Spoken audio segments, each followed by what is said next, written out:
I'm curious from your perspective, what are some of the mistakes that you see restoration companies making when it comes to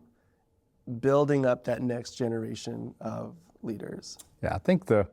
biggest thing that I see that has been prevalent for as long as I've been in the industry, and is probably prevalent in most industries, is that people are living in the current and not in the future, and thinking about the work that they need to be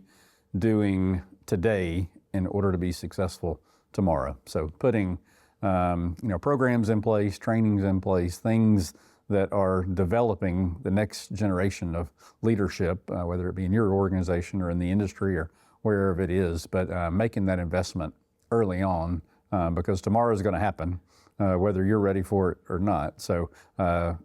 having the vision and being able to understand that the investment now is going to pay off in the future.